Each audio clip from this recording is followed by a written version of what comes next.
Hey guys, today I'm going to show you something related to the graphics card installation. Now, many of us have different kind of motherboards, and it's very easy to actually install a graphics card. Take the card, and let's assume this is inside a case, and you have already removed the side panels here, and you need to remove two side panels so the card can be fit in. All you need to do is hold the card and bring it, and then I'm going to turn it around so you can exactly see what's going to happen. And you bring it around, and then you just place it here and just slide it in. Just push it a bit. Great, it's in. So once you're in, it shouldn't be able to, it wouldn't come out most of the time. I'm not asking you to pull it out.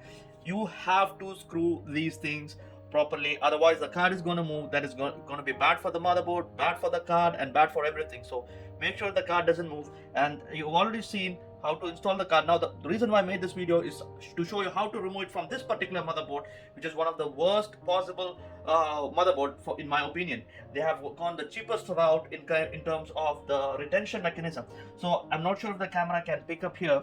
Here there is no locking mechanism or anything. So if you have a screwdriver like this, all great. So what you will need to do is you need to push back. I'm not sure if you can see this. You need to push back this one. I'm going to hold it there, and then I'm going to remove this card from here and take it out. So that's pretty much. So what I've done here is I've pushed this back.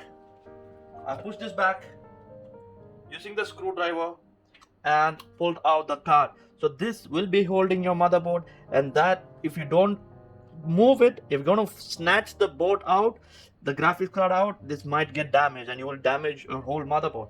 So another motherboard that has similar feature, this one is even better. As you can see, it's an automatic locking mechanism, and it's very easy to remove that, because once the graphics card goes in, it automatically latches it onto itself, onto the card, and then when you want to remove it, you just put the screwdriver and press it down, and you can remove the card. I'm just going to show it to you if possible.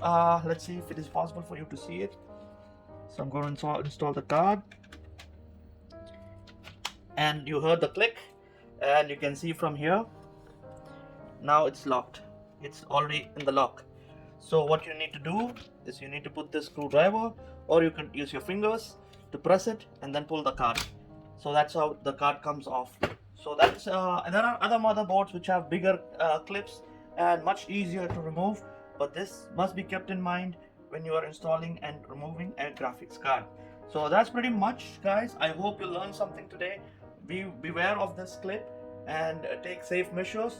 Turn off the PC when you install and remove a graphics card for the sake of, because when you're going to put a screwdriver, by chance if it hits somewhere, you don't want there to be any short circuit and damage the whole motherboard. Thank you for watching.